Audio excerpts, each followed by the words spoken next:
So ఈరోజు dental screening happy dental clinic doctor Lakshmidhar Reddy గారి ఆధ్వర్యంలో మీ అందరికి కూడా డెంటల్ స్క్రీనింగ్ చేయడం జరుగుతుంది. ఇబ్బంది ఉన్న వారికి తగు సలహాలు ఇస్తారు. అలాగే మా యొక్క లక్ష్మీ సంజీవిని ఆయుర్వేదిక్ హాస్పిటల్ మరియు Srilakshmi institute of medical sciences నుంచి మీకు డాక్టర్స్ ఇక్కడ ఉన్నారు 5 డాక్టర్ లహరి మేడం ఆధ్వర్యంలో. వారందరూ కూడా మీకు ఆరోగ్యమే మహాభాగ్యం అన్నా. మరి ఆ మహాభాగ్యం మీ అందరికీ కావాలి అంటే ప్రతిరోజు మన యొక్క నిత్య జీవితంలో ఎటువంటి ఆలోచనలు చేయాలి, ఎటువంటి ఆరోగ్య సూత్రాలు పాటించాలి, ఎటువంటి ఆహారం తీసుకోవాలి, ఎటువంటి వ్యాయామం చేయాలి, వీటన్నిటి గురించి మీకు అవగాహన కల్పిస్తారు. మాకు ఈ అవకాశం ఇచ్చినటువంటి గౌరవనీయులు ఈ స్కూల్ హెచ్ఎం గారు శాషమ్మ మేడంకి ప్రత్యేకంగా అభినందనలు తెలియజేస్తూ ఉన్నాము. అలాగే ఉపాధ్యాయులందరికీ కూడా, అలాగే ఈ కార్యక్రమానికి విచ్చేసిన మా రోటరీ మిత్రులు, అధ్యక్షులు రమేష్ రెడ్డి గారు, సెక్రటరీ కూడా రమేష్ రెడ్డి గారు, అలాగే సురేష్ రెడ్డి గారు, నల్లూరు రవికుమార్ గారు, శంకర్ గారు, సో అందరికీ కూడా ప్రత్యేకంగా అభినందనలు తెలియజేస్తూ ఉన్నాము. ఎందుకంటే ఒక మంచి కార్యక్రమానికి మీతోటి వారి యొక్క విలువైన సమయాన్ని ఇచ్చి ఇక్కడ మన అందరితో ఈ రోజు కార్యక్రమం పూర్తిగా ఉంటారు. ఇంకా మధ్యాహ్నం నుంచి కూడా మీకు క్యాన్సర్ పై, సర్వైకల్ క్యాన్సర్ పై అవగాహన సదస్సు కూడా ఉంటుంది. అటువంటి సర్వైకల్ క్యాన్సర్ ని అవాయిడ్ చేయడానికి, ప్రివెంట్ చేయడానికి, నిర్మూలించడానికి మనకి హెచ్పివి వ్యాక్సిన్ అంటాం, హ్యూమన్ ప్యాపిలోమా వైరస్ వ్యాక్సిన్ గురించి కూడా మీకు డాక్టర్ ఉషారాణి గారు ఉషా నర్సింగ్ హోమ్ నుంచి మధ్యాహ్నం నుంచి విచ్చేస్తారు. వారి ఆధ్వర్యంలో మీకు అవగాహన కల్పిస్తారు. మీ అందరూ కూడా నిన్న మేడం మీకు కాంపిటేటివ్ ఎగ్జామ్ పెట్టుంటారు, అవునా? పార్టిసిపేట్ చేశారా? ఎస్ఏ రైటింగ్ కాంపిటీషన్ లేదా ఏమి ఎలక్ట్యూషన్ కాంపిటీషన్? ఓకే, ముందుగా ఈ కార్యక్రమం గురించి మాట్లాడవలసిందిగా గౌరవనీయులు హెడ్ మిస్సెస్ శేషమ్మ మేడం గారిని క్లబ్ మెంబర్స్ అందరికీ కూడా స్వాగతం పలుకుతూ, అందరికీ కూడా నా నమస్కారం. విద్యార్థులందరికీ నా ఆశీస్సులు. ముఖ్యంగా ఈ రోటరీ క్లబ్ వారు మన పాఠశాలలో, నేను వచ్చిన తర్వాత ఇది 2వ కార్యక్రమం అది నిర్వహించడము. మొదటిది మనకి చక్కగా లైబ్రరీ ఇచ్చారు. లైబ్రరీ కూడా మనం చక్కగా ఆర్గనైజ్ చేసుకుని ఉపయోగించుకుంటున్నాము. ఇప్పుడు 2వ కార్యక్రమంగా మనకి డెంటల్ క్యాంప్ ఒకటి, అట్నే ఆయుర్వేదిక్ పరంగా మీకు హెల్త్ అండ్ హైజీన్ గురించినటువంటి అవగాహన సదస్సు మధ్యాహ్నం నుంచి. సర్వైకల్ క్యాన్సర్ మనం నిన్న పెట్టుకున్నాం ఎలక్యూషన్, చక్కగా మాట్లాడారు. ఒకరు మాట్లాడేది ఇంకొకరు మాట్లాడకుండా చక్కగా డిఫరెంట్ గా మాట్లాడారు, అందరూ విన్నారు కూడా. దాని గురించి మనకి గైనకాలజిస్టు మన కావలి టౌన్ లో ప్రముఖ గైనకాలజిస్టు ఉషా డాక్టర్ గారు వచ్చి మరలా మీకు అవగాహన సదస్సు, ఇంకా మీకు ఏదైనా ప్రాబ్లమ్స్ ఉంటే కూడా వాటికి కౌన్సిలింగ్, ఏదైనా సలహాలు సూచనలు ఇవ్వడం జరుగుతుంది. కాబట్టి ఇంత చక్కటి క్యాంప్ మన పాఠశాలలో ఆర్గనైజ్ చేసినందుకు రోటరీ క్లబ్ వారికి మనందరి తరఫున కృతజ్ఞతలు తెలియజేసుకుంటున్నాను. Thank you madam. ఇప్పుడు మా రోటరీ అధ్యక్షులు రమేష్ రెడ్డి గారిని సభను ఉద్దేశించి మాట్లాడవచ్చు. మీ స్కూల్కి రావడం చాలా సంతోషం. ఎందుకంటే మా రోటరీ క్లబ్ తరఫున గతంలో ఇక్కడ ఒక లైబ్రరీ ప్రాజెక్ట్ ఇచ్చాము. అది మీరు సద్వినియోగం చేసుకొని ఎలా ఉపయోగించుకుంటున్నారో మీరు చెప్పాల్సిందిగా. మీ మాటల్లో బాగుందా, ఇంకా కావాల్సిన పుస్తకాలు ఏమైనా కావాలన్నా, అక్కడ ఇంకా ఏమైనా వసతులు కావాలా, మీకు అంతా బాగుందా? ఈ లైబ్రరీ బాగా అందరూ ఉపయోగించుకుంటున్నారా? ఎంతమంది ఉపయోగించుకున్నారు చేతులు ఎత్తండి. Okay, thank you. మీకేమైనా ఇంకా పుస్తకాలు, అక్కడ మీకు కావాల్సిన పుస్తకాలు, మీ చదువుకు కావచ్చు, మీ యొక్క కెరీర్ సంబంధించినవి కావచ్చు, మీ యొక్క రేపు కాంపిటేటివ్ ఎగ్జామ్స్ రాసేదానికి మీకు ఉపయోగపడే పుస్తకాలు ఏమైనా కావాలంటే మీ హెచ్ఎం గారికి మీరు చెప్పండి, వారు నోట్ చేసుకుంటారు. ఆ పుస్తకాలు మేము తర్వాత నెక్స్ట్ వచ్చినప్పుడు మీకు మళ్ళా లైబ్రరీకి ఇంకొన్ని పుస్తకాలు కూడా మేము ఇస్తాము. సో మీరు మీకు కావాల్సిన పుస్తకాలు మీరు హెచ్ఎం చెప్తే హెచ్ఎం గారు మాకు చెప్తారు, మేము ఇస్తాం మీకు. ఓకేనా? అలాగే ఈరోజు ముఖ్యంగా ఇక్కడికి మీ స్కూల్కి వచ్చి ఈ రోటరీ క్లబ్ ఆధ్వర్యంలో ఎందుకు వచ్చామంటే మెయిన్ హెల్త్ అండ్ హైజీనిక్ మీద, మెడికల్ హెల్త్ క్యాంప్ మీద మీ అందరికీ డెంటల్ క్యాంప్ కావచ్చు, ఆయుర్వేదం కావచ్చు, ఆయుర్వేదంలో హెల్త్ అండ్ ఫిట్నెస్ ప్రోగ్రామ్ కూడా ఉంటుంది. ఫిజికల్ ఫిట్నెస్ గురించి మన మేడమ్స్ వచ్చున్నారు, లక్ష్మీ సంజీవని హాస్పిటల్ నుంచి లక్ష్మీ శ్రావ గారు వాళ్ళ టీం అంతా వచ్చున్నారు. సో ఫిజికల్ ఫిట్నెస్ గురించి వాళ్ళు కొన్ని మీకు ఎక్సర్సైజ్లు చెప్తారు, అవి డైలీ మీరు పాటించండి, అది మీకు హెల్త్కి ఉపయోగపడతాయి. అలాగే మధ్యాహ్నం మీకు గైనిక్ సమస్యలు ఏమైనా ఉంటే డాక్టర్ ఉషారాణి మేడం గారు వస్తారు, వారికి చెప్పి మీరు తగు సలహాలు సూచనలు తీసుకోవచ్చు. మెయిన్ రోటరీ క్లబ్ ఈ రోజు ఇక్కడికి రావడానికి మెయిన్ ముఖ్య ఉద్దేశం సర్వైకల్ క్యాన్సర్ హెచ్బివి వ్యాక్సినేషన్.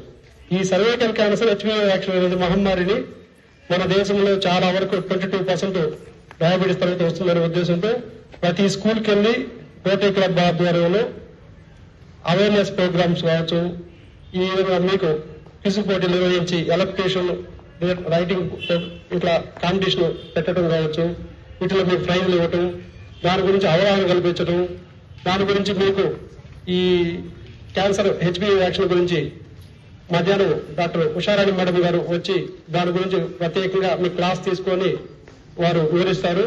అప్పుడు మీ డౌట్స్ ఉన్నా కూడా మీరు చెప్పొచ్చు, మీరు కూడా మాట్లాడచ్చు చక్కగా. హెచ్బివి వ్యాక్సిన్ గురించి, సర్వైకల్ క్యాన్సర్ గురించి ప్రైజెస్ కూడా మధ్యాహ్నం 3 గంటలకి మా రోటరీ క్లబ్ ఆధ్వర్యంలో ఎవరైతే ఫస్ట్, సెకండ్, థర్డ్ వచ్చారో 6 మెంబర్స్ కి ఎలక్ట్రిషన్ కావచ్చు, రైటింగ్ కావచ్చు, 6 మెంబర్స్ కి రోటరీ క్లబ్ ఆధ్వర్యంలో వాళ్ళకి గిఫ్ట్లు కూడా ఇస్తాము. అదేవిధంగా ప్రోగ్రామ్ ఉంటుంది. సో ఇంకొక ముఖ్య ప్రోగ్రామ్ అంటే హెచ్ఎం గారిని అడిగాము, ఇక్కడ ఇంకేమైనా మనం చేయొచ్చు అంటే కొన్ని మొక్కలు వేయాలి సార్, పూల మొక్కలు బాగుంటుందన్నారు. అవి మొక్కలు కూడా 5 మొక్కలు మేడం అడిగారు, 5 మొక్కలు తెచ్చున్నాము. ఆ మొక్కలు కూడా ఇప్పుడు ఇక్కడ ఈ పూల మొక్కలు మీ ప్రాంగణంలో నాటుతాము. అవి మీరు జాగ్రత్తగా మీరు స్కూల్ ఉన్న రోజులు వాటర్ పోయటం జాగ్రత్తగా చూసుకుంటే అవి చెట్లు పెరుగుతాయి. తర్వాత మీరు వచ్చినప్పుడు మళ్ళీ క్లాస్కి వచ్చినప్పుడు ఇక్కడ మీరు నెక్స్ట్ అకాడమిక్ ఇయర్కి వస్తారు కదా, అప్పుడు మీకు చక్కగా పూలు పోస్తాయి, మీరు ఉపయోగించుకోవచ్చు. సరేనా? ఇంకా ఏమైనా మా రోటరీ క్లబ్ బాధ్యులు చేయాల్సిన కార్యక్రమం ఏమంటే మేము నెక్స్ట్ ఆలోచించి మీ స్కూల్కి ఏమైనా కావాలంటే మేము చేస్తాము.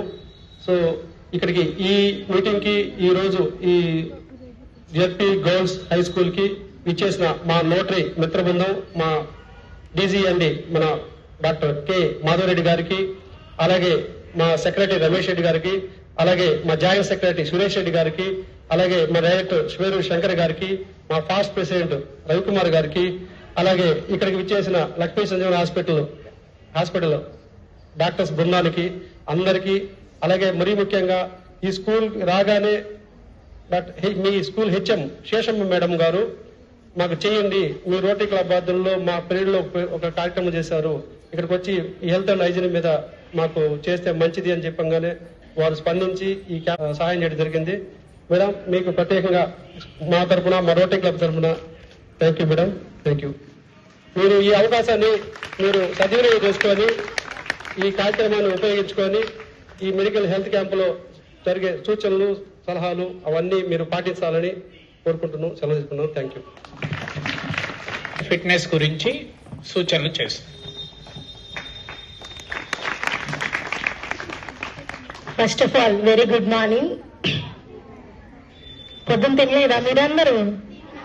మరి ఎంత చిన్నగా చెప్తున్నారు voice?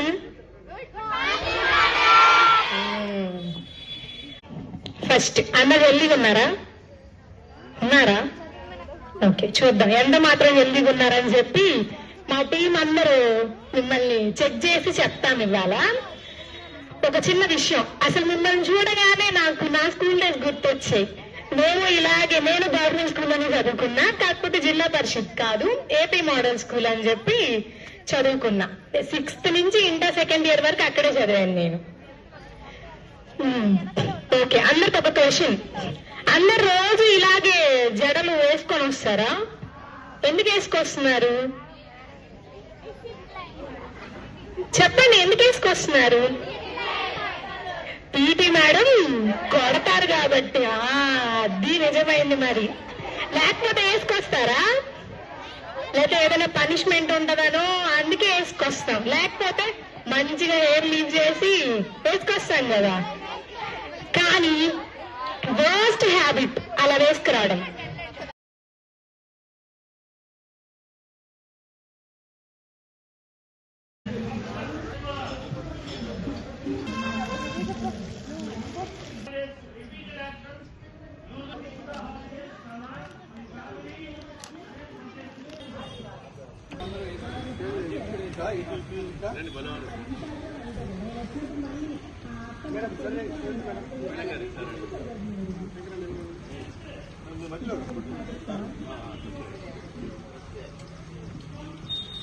Protecting the environment, Rotary Club Kavli has initiated plantation program.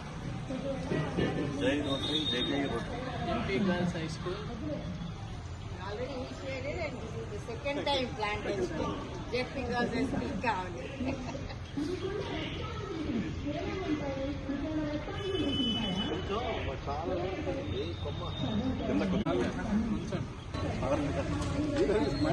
ఇంట్లో ఎదురు గ్యాప్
మన టీవీలో యాడ్స్ చూపిస్తుంటారు, దంతాలు కొంచెం జుల్లనగానే పేస్ట్ వాడండి అని.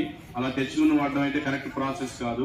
ప్రతి ఒక్కరు కూడా కోల్గేట్ మన నాన్ మెడికల్ టూత్ పేస్టే వాడాలి. ఇంకొకటి ముఖ్యమైన విషయం ఏంటంటే దంతాలని ప్రతి ఒక్కరు కూడా బలంగా బ్రష్ తోటి అదిమి రుద్దకూడదు. అలా రుద్దడం వల్ల దంతాల పైన ఉండేటటువంటి ఇనామిల్ పొర అనేది అరిగిపోతుంది. దానివల్ల దంతాలు చాలా సెన్సిటివ్ గా తయారవుతాయి. ఇంకొకటి ఎనామిల్ అరిగిపోవడం వల్ల వయసు అయ్యేకుంది మనకి టీత్ అనేది ఎల్లో కలర్ గా మారుతుంది. కాబట్టి దంతాలు అనేటివి మెథడ్ బ్రష్ తోటి ఉదయం సార్ చెప్పినట్టు నైట్ భోజనం చేసిన తర్వాత నైట్ కంపల్సరీగా 2 times బ్రష్ చేయాలి. మెథడ్ బ్రష్ తో బ్రష్ చేయాలి. ఇంకొకటి మేడం గారు చెప్పినట్టు వీలైనంత వరకు జంక్ ఫుడ్స్, కుర్కురే ఇవన్నీ కూడా జంక్ ఫుడ్స్ కింద వస్తాయి. Cold beverages, hot beverages, tea కాఫీలు కానీ కూల్ డ్రింక్స్ కానీ వీలైనంత వరకు అవి అవాయిడ్ చేయడం మంచిది. అవి ఎక్కువగా తీసుకోవడం వల్ల మన దంతాలు పాడైపోవడమే కాకుండా మన పట్టుకు సంబంధించి కూడా చాలా అనారోగ్యాలు వచ్చేదానికి అవకాశాలు ఉంటాయి. కాబట్టి ప్రతి ఒక్కరు కూడా 2 times బ్రష్ చేయాలి. ఇంకొకటి జెంట్స్ తో పోలిస్తే ఆడపిల్లలకి, లేడీస్ కి ఎక్కువగా చిగుళ్ళకు సంబంధించినటువంటి ప్రాబ్లమ్స్ వస్తుంటాయి డ్యూ టు హార్మోన్స్ ఇంబ్యాలెన్స్ వల్ల. కాబట్టి ప్రతి ఒక్కరు కూడా చిగుళ్ళ నుంచి రక్తం వస్తున్నా రక్తం రావడం వల్ల నోటి దుర్వాసన వస్తుంది. కాబట్టి ప్రతి ఒక్కరు కూడా చిగుళ్ళ నుంచి రక్తం వస్తుంటే వెంటనే దగ్గరలో ఉన్న దంత వైద్యం సంప్రదించి తగిన సలహాలు తీసుకోవాలని చెప్తున్నాం.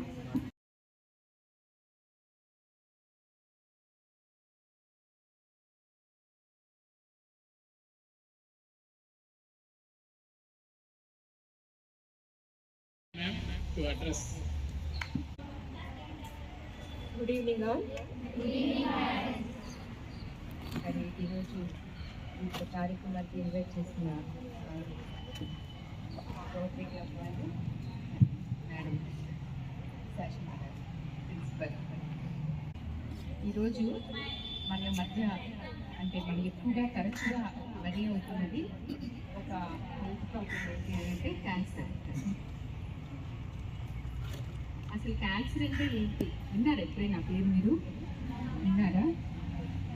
క్యాన్సర్ అంటే ఏంటి, ఎందుకు దాని గురించి మనం వరి అవ్వాలి తెలుసా ఎవరికైనా?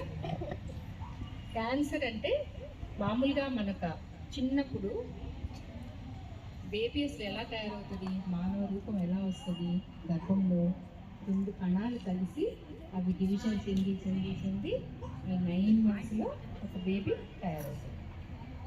Just 2 cells. ఆ సెల్స్ మన కంటికి కనిపిస్తాయా? కనిపించవు. కంటికి కనిపించని 2 కణాలు అవి కలవడం, అవి విభజన చెందడం, డివిజన్ తెలుసు కదండి, ఎంత ఇంగ్లీష్ మీడియం అనుకుంటాను. ఆ డివిజన్ చెంది 2 ఏమవుతుంది 4 ఏమవుతుంది 8 16 32 అలా అలా అలా డబుల్ అవుతూ ఉంటాయి అన్నమాట. అలాగా మన బాడీలో ఎన్ని అవయవాలు ఉన్నాయి? చాలా ఉన్నాయి. స్కిన్ ఉంది, హెయిర్ ఉంది, ప్రతి ఆర్గాన్ ఉంది, eyes, nose, throat, heart, lung, stomach, liver, ఏ ఆర్గాన్ ఆర్గాన్. సో ప్రతి ఆర్గాను సపరేట్ అయిపోయి ప్రతిదీ సెల్ వచ్చి ఒక్క సెల్ నుంచి ఎక్కువ సెల్స్ అయ్యి ఒక ఆర్గాన్ తయారయ్యి ఆర్గాన్స్ అన్ని కలిసాక ఆ బేబీ బయటకు వస్తుంది.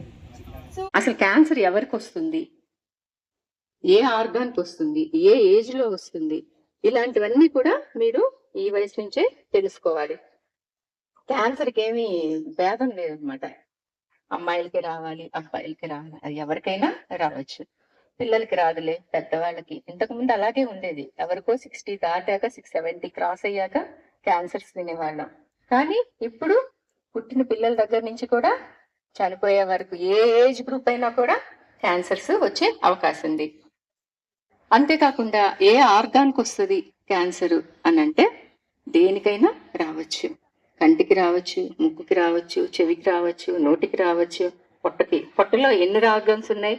చెస్ట్లో లంగ్స్ ఉంది, హార్ట్ ఉంది, తర్వాత లివరు, స్టమక్, ఈసోఫేగస్, ఇవన్నీ మీకు తెలుసు కదా సైన్స్. ప్రతి ఆర్గాను. ఇంకా అమ్మాయిల దగ్గరకు వస్తే గర్భసంచిలో మళ్ళా ఎన్ని పార్ట్స్ ఉంటాయి? గర్భసంచి గురించి మీకు తెలిస్తే యుట్రస్ ఉంటుందా, గర్భాశయం అంటారు. దాని కింద పార్ట్ ని సర్విక్స్ అంటారు. దాని పక్కన ట్యూబ్స్ ఉంటాయి, ఫెల్లోపియన్ ట్యూబ్స్, వాటికి కూడా రావచ్చు. పక్కన ఓవరీస్ ఉంటాయి, వాటికి కూడా రావచ్చు. సో ఏ ఆర్గాన్ కైనా రావచ్చు అన్నమాట. మరి దీన్ని రాకుండా మనం ఏం చేయలేమా అంటే కొన్ని మన చేతుల్లో ఉంది, మనం చేయగలం, కొన్ని మాత్రం మనం చేయలేం. పాత రోజులు 20 years బ్యాక్ 30 years బ్యాక్ వెళ్తే అప్పుడు ఇంత ఇన్సిడెంట్స్ లేదు. ఇప్పుడు ఎందుకు ఇలాగా పెరిగిపోతుంది? కారణం ఏంటి చెప్తారా? ఎందుకు క్యాన్సర్ ఇంతగా పెరిగిపోతుంది? ఎందుకంటే మనమే కారణం. మనం కూడా ఒక కారణం దాంట్లో. ఒకటి ఎన్విరాన్మెంట్ పొల్యూట్ అవ్వడానికి దానికి కారణం ఎవరు? మనుషులే. తిన్న చెత్త ఎక్కడంటే అక్కడ పడేసి పోతారు. అంతేనా? తీసుకెళ్లి డస్ట్బిన్లో వేస్తారా? స్కూల్లో వేస్తారేమో. బయట రోడ్డు మీద తింటే ఇలా తినేది ఇలా వేసేది, బస్సులో వెళ్తుంటే అలా రోడ్డు మీద వేసేది. క్లెన్లీనెస్ ఉండదు, హైజీన్ అనేది, పరిశుభ్రత అనేది ఉండదు. తర్వాత మనం ఆహారం, వాళ్ళు ఏంటంటే పీరియడ్స్ ఎవ్రీ మంత్ వస్తాయి కాబట్టి ఆ పీరియడ్స్ లో ఎంతో బ్లడ్ పోతుంటాయి. చాలా మంది పిల్లలు ఆ బ్లడ్ ఎన్ని రోజులు పోతున్నా పట్టించుకోరు. తిండి తినమన్నా పౌష్టికాహారం తీసుకోండి అనేది ఎందుకు? ఆ పౌష్టికాహారం తీసుకుంటే మీ రక్తహీనత అనేది రాదు. వచ్చే అవకాశం ఉంది మన అమ్మాయిలకి, కానీ ఇది రాకుండా చేసుకునేది ఎవరికి మధ్యంది? తల్లిదండ్రులు చెప్తుంటే ఎంతసేపటికి ఆ మనీ తీసుకొని పానీపూరీలు, లేకపోతే నూడిల్స్, ఇంకా లేసు, కుర్కురేలు ఇవి కొనుక్కొని తింటారు. ఎవరన్నా చిక్కీలు కొనుక్కొని తింటారా? అస్సలు తినరు. చిక్కీలు అంటే మనకి ఇష్టం ఉండదు. నువ్వులు ఉండ తింటారా? ఆ నువ్వుల్లో ఏముంటుంది? బెల్లం ఉంటుంది, నువ్వులు ఉంటాయి, దాంట్లో కాల్షియం ఉంటుంది, ఐరన్ ఉంటుంది. కానీ అవి మనకి ఇష్టం లేదు. ఎంతసేపటి కుర్కురే, లేసు, చిప్స్ ప్యాకెట్లు ఇవే కావాలి, జంక్ ఫుడ్. బయటకు వెళ్తే బండ్ల మీద ఫుడ్. నువ్వు తినాల్సినవి తినాలి. ఈ ఏజ్లో నువ్వు ఆరోగ్యంగా ఉంటే రేపు పెద్దయ్యాక ఎన్నో వ్యాధుల్ని మనం రాకుండా చేసుకోవచ్చు. సో రక్తహీనత అనేది, అనీమియా అనేది లేకుండా చూసుకోవాలి. ఏం పర్లేదు, ఎంత అది మీరు ఒకవేళ పెట్టుకోలేకపోతే గవర్నమెంట్ హాస్పిటల్కి వెళ్ళి బ్లడ్ పర్సంటేజ్ ఎంత ఉందంటే 5 నిమిషాలు కూడా పట్టదు. అదంతా ఇక్కడ ప్రిక్ చేస్తారు అంతే. దానికి చీమ కుట్టినట్టు కూడా ఉండదు. రక్తము బ్లడ్ తీసేస్తారు అని భయపడాల్సిన అవసరం కూడా లేదు. మీ బ్లడ్ మినిమం 10 to 12 ఉండేటట్లు చూసుకోండి. నేను ఇవన్నీ వద్దు నాకంటే రోజు చిక్కి తినండి. రాగి పిండి, రాగి జావ మీ హాస్టల్లో పెడతారనుకుంటాను. రేపు ఈ రోజు పిల్లలు మీరు రేపటి పౌరులు కాబోతున్నారు. మీరు ఆరోగ్యంగా ఉంటేనే సమాజం ఆరోగ్యంగా బాగుంటుంది. అందుకే కదా ఇంత మిమ్మల్ని మంచి పౌరులుగా ఎదగాలని, ఆరోగ్యవంతమైన సమాజాన్ని చూడాలని మేమంతా కోరుకుంటున్నాం. అది మీరు గుర్తుపెట్టుకోవాలి. ఇచ్చిన అవకాశాన్ని ఉపయోగించుకోవాలి. ఆ ఫుడ్ మంచి ఫుడ్, పౌష్టికాహారం ఇస్తున్నప్పుడు దాన్ని తీసుకోవాలి. మీకే కాదు, మీ చుట్టుపక్కల మీ ఇళ్లలో ఎవరైనా ప్రెగ్నెంట్ లేడీస్, బాలింతలు, వాళ్ళకు కూడా గవర్నమెంట్ అన్ని సప్లై చేస్తుంది. వాటిని కూడా తినమని చెప్పాలి మీరు. అదేందో ఊరికి ఇచ్చాడని తీసుకెళ్ళి పడేస్తుంటారు. దాని విలువ తెలియదు మీకు. ఈ రోజు నుంచి రోజు ఒక చిక్కీ తినండి. రాగిజావ కంటూరికైతే రోజు రాగిజావ తీసుకోండి.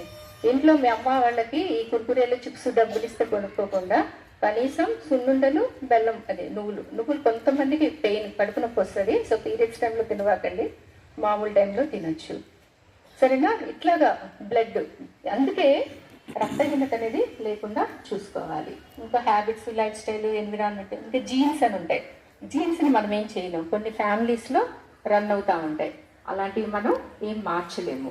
కానీ మన చేతిలో ఉన్నవి ఇవన్నమాట. పరిసరాలను శుభ్రంగా ఉంచుకోవటం, మనల్ని మనం శుభ్రంగా ఉంచుకోవటం, రక్తహీనత లేకుండా చూసుకోవటం, చెడు అలవాట్లకు లోను కాకుండా చూసుకోవటం, పరిశుభ్రమైన వాతావరణంలో మనం కూడా ఆ వాతావరణం రావడానికి మన యొక్క భాగస్వామ్యంగా మనం చేయాల్సిన పని మనం చేయడం. సరే, ఇప్పుడు ఈ యొక్క అన్ని క్యాన్సర్స్ అని చెప్పారు కదా, మరి లేడీస్ మీరంతా అమ్మాయిలు కాబట్టి ఈ యొక్క హెచ్పివి వైరస్ 80% ఆఫ్ ద క్యాన్సర్స్కి కారణమవుతుంది.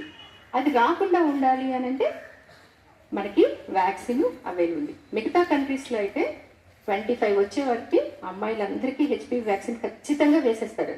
అది వేయాల్సిందే. వేస్తేనే వాళ్ళకి మిగతావన్నీ జరుగుతాయన్నమాట. అంటే ఇప్పుడు మనకి ఇమ్యునైజేషన్ షెడ్యూల్ ఉంది కదా, తెలుసు. చిన్నపిల్లలకి పుట్టినప్పటి నుంచి వ్యాక్సిన్స్ వేస్తాం కదా, టీకాలు అంటారు. ఫస్ట్ బీసీజీ, మొదటి రోజే బీసీజీ వ్యాక్సిన్ వేస్తాము. తెలుసా తెలీదా? పోలియో రాకుండా పోలియో వ్యాక్సిన్, జలుబు దగ్గులు రాకుండా డిపిటీ, పర్ట్యూసిస్ వ్యాక్సిన్ డిపిటీ వేస్తాం. తర్వాత ఫ్లూ వ్యాక్సిన్ వేస్తాం. తర్వాత రుబెల్లా వ్యాక్సిన్. ఇవన్నీ కూడా ఉన్నాయన్నమాట. మీ అమ్మలు, మీ అక్కలు, చెల్లెలు, వదిళ్ళు వాళ్ళు ఉంటారు కదా, ఎప్పుడైనా వాళ్ళు ఏదైనా కంప్లైంట్ చెప్తే దాన్ని మీరు డాక్టర్ దగ్గరికి వెళ్ళి చూపించుకోవాలి అని చెప్పడానికే నేను చెప్తాను. ఇవి వైట్ డిశ్చార్జ్ అంటారు. వైట్ డిశ్చార్జ్ పీరియడ్కి మధ్యలో బ్లీడింగ్ అవుతూ ఉంటుంది కొంతమందికి. గర్భసంచి, ఇంకొకటి బ్రెస్ట్. అమ్మాయిలకి ఎక్కువగా కామన్గా వచ్చే క్యాన్సర్ ఈ రెండు అనమాట, బ్రెస్ట్, తర్వాత గర్భాశయంలో కూడా సర్వైకల్ క్యాన్సర్ ఎక్కువగా కామన్గా వస్తుంది. ఎందుకు ఈ సర్వైకల్ క్యాన్సర్ వస్తుంది? అసలు ఈ సర్విక్స్ అనేది గర్భసంచి కింద భాగం అనమాట. ఈ కింద భాగాన్ని సర్విక్స్ అంటారు. ఈ సర్వైకల్ క్యాన్సర్ ఎందుకు ప్రభుత్వం కూడా ఇప్పుడు ఇంతగా ఆరాటపడుతుందంటే, ప్రతి 8 మందిలో ఒకళ్ళకి ఈ క్యాన్సర్ వస్తుంది. 8 మంది తీసుకుంటే వాళ్ళలో ఒకరికి వచ్చేస్తుంది అనమాట. అందుకే ఇంత వర్రీ అయిపోతున్నారు. ఈ 2030 కన్నా WHO కూడా ఈ యొక్క క్యాన్సర్ని, ఈ సర్వైకల్ క్యాన్సర్ నివారించాలని చెప్పేసి ఈ హెచ్పివి వ్యాక్సిన్ని, దీని యొక్క మరి మనం అది ఏమనుకోవాలి అంటే, ఈ సర్వైకల్ క్యాన్సర్ యొక్క మంచిది ఏంటి అని అంటే, దానికి అది తయారైనప్పటి నుంచి మనకి జబ్బుగా అయ్యే వరకు 15 సంవత్సరాలు పడుతుంది. సర్వైకల్ క్యాన్సర్ అంటే హెచ్పివి వైరస్ అనేది బాడీలో ఉంటుంది. బ్యారేజ్ అయ్యాక ఖచ్చితంగా అది లోపలికి వెళ్ళిపోతుంది. అది వెళ్ళిపోయినప్పుడు అది అలా ఉంటుంది అనమాట, లోపల సర్వీక్స్ దగ్గర ఉంటుంది, ఆ యొక్క పెరీనియల్ రీజన్ ఉంటుంది. అది ఎప్పుడైతే బాడీలో ఇమ్యూనిటీ తగ్గిపోతుందో, బలహీనత వచ్చేస్తుందో, లేకపోతే మన యొక్క లైఫ్ స్టైల్ మారి మన యొక్క రోగనిరోధక శక్తి తగ్గిపోతుందో, ఈ యొక్క వైరస్ యాక్టివేట్ అయిపోద్ది అనమాట. యాక్టివేట్ అయిపోయి అది చెడుగు తీవ్రతకి వచ్చేదానికి ఎంత టైం పడుతుందంటే 15 సంవత్సరాలు పడుతుంది. దీని ఎవరికి ఏ క్యాన్సర్కి వ్యాక్సిన్ లేదు తెలుసా, ఓన్లీ సర్వైకల్ క్యాన్సర్కే వ్యాక్సిన్ ఉంది. అది ఒక దేవుడిచ్చిన ఒక వరం అనుకోవచ్చు. ఈరోజు రోటరీ క్లబ్ కావలి వారిచే excise programme ZP girls high school జరుగుతుంది. ఈరోజు మా rotary senior Rotarian Venkata Subbaiah sir ఉన్నారు, ఇక్కడ మాధవరెడ్డి సార్ ఉన్నారు, మా senior Rotarian Peruru Shankar sir ఉన్నారు, ప్రజెంట్ సెక్రటరీ మున్పాటి రమేష్ రెడ్డి గారు ఉన్నారు, చూడొచ్చు. జెడ్పీ గర్ల్స్ హై స్కూల్ మీకు వచ్చిన అందరికి 6th క్లాస్ వాళ్ళకి 6th క్లాస్ తర్వాత మళ్ళీ 7th, తర్వాత 8th, తర్వాత 9th, ఓకేనా? 6th, 7th, 8th, 9th. ఇప్పుడు 6th క్లాస్ వాళ్ళకి మీ స్కూలు ఇక్కడ జెడ్పీ గర్ల్స్ హై స్కూల్ స్థాపించబడిన సంవత్సరం ఎవరైనా ఒకరు చెప్పాలి. ఏ సంవత్సరం మీరు చెప్పకపోతే ఇమీడియట్గా 7th పాస్ అయిపోతుంది. టైం ఉంటుంది, ఆ టైం లోపల చెప్పాలి. 5 సెకండ్స్ ఉంటుంది. నెక్స్ట్ 7th పాస్, 7th వాళ్ళు చెప్పచ్చు. 2014 అంతేనా? 2014 కాదు, నాకు తెలిసి నేను ఎగ్జామ్ రాసింది ఇక్కడ 99 బ్యాచ్ మాది 10th. 8th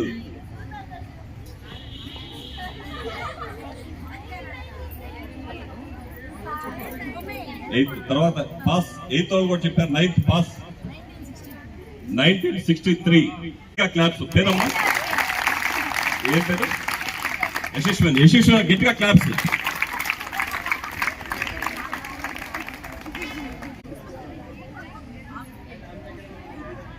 గట్టిగా claps.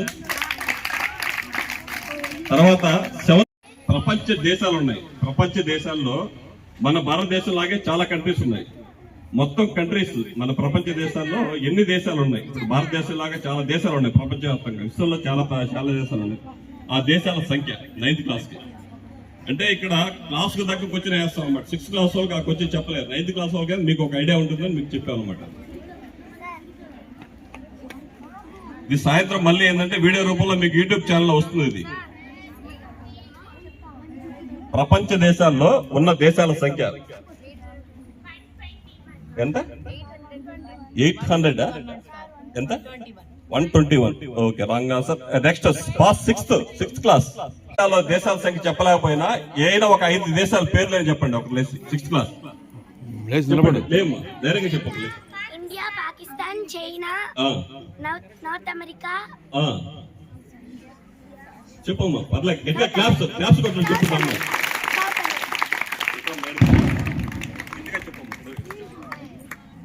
India, Pakistan, north America, south America, China. గట్టిగా క్లాప్స్. 95 అంటే 195 దేశాలు ఉన్నాయి. ఇద్దమ్మా మీకు తీసుకున్నారా? ఒకసారి గట్టిగా క్లాప్స్ అమ్మా పాప. 8th క్లాస్కి వచ్చిన ఈ మొత్తం మీద ప్రపంచం మొత్తం మీద ఉండే దాంట్లో నీటి శాతం ఎంత, భూభాగ శాతం ఎంత? 8th క్లాస్ నెక్స్ట్ పాస్ అవుతుంది. 8th 9th ఎంతమ్మా? ఎంత చెప్పండి, పర్లేదు చెప్పండి, ధైర్యంగా చెప్పండి. ఎంత చెప్పినా పర్లేదు. మీరు తప్పు చెప్పినా ఏదైనా తప్పు చెప్పినా ధైర్యంగా చెప్పాలి. అప్పుడే ఏంటంటే మీరు మీ లోపల భయం పోతుంది అన్నమాట. చెప్పండి. నెక్స్ట్ మీకు వస్తుంది 9th క్లాస్. ఓకే, మీ 7th అమ్మా, మీరు 9th. ఓకే, గట్టిగా క్లాస్ ఏం కదమ్మా? Exactly correct.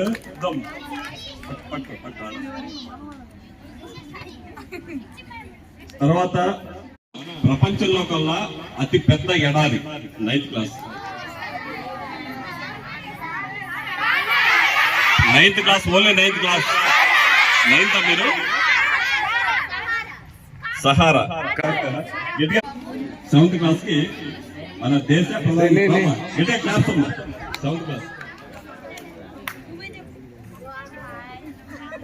నీ పేరు నా పేరు హర్షియ. నరేంద్ర మోడీ. పూర్తి పేరు చెప్పమ్మా. దగ్గరకు వచ్చారు, చెప్పండి. నరేంద్ర మోడీ, శ్రీ నరేంద్ర మోడీ అంటారు. శ్రీ నరేంద్ర నరేంద్ర మోడీ. ఇప్పుడు మన ఎమ్మెల్యే గారి పేరు చెప్పాలి, పూర్తి పేరు. మన 9th class only question. 9th class. ఒక్క నిమిషం. Only question 9th class. 9th class question. మీరు 9th రామ్మా. పూర్తి పేరు చెప్పాలి, ఒక పేరు కాదు, పూర్తి పేరు చెప్పాలి. ఇంటి పేరుతో సహా పూర్తి పేరు చెప్పాలి. నా పేరు నమిత. దగ్గుమాటి కావ్య కృష్ణారెడ్డి. ఇంకా ఉందమ్మా. దగ్గుమాటి కావ్య కృష్ణారెడ్డి.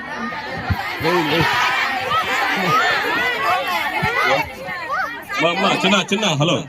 ఒక్క నిమిషం కూర్చోండి. అంటే కావ్య లేదు ఇక్కడ, దగ్గుమాటి వెంకటకృష్ణారెడ్డి గారు ఆయన పేరు. అంటే వాస్తవం కావ్య కృష్ణారెడ్డి అంటారు, అంటే నానుడిగా ఆయన కావ్య కృష్ణారెడ్డి అనేది ఆ వెంచర్స్ ఆ పేరు ఉన్న వల్ల ఫస్ట్ నుంచి కూడా ఆయన కావ్య కృష్ణారెడ్డి నోటెడ్ అయిపోయారు. అందువల్ల ఆయన పేరు దగ్గుమాటి వెంకటకృష్ణారెడ్డి ఆయన పేరు.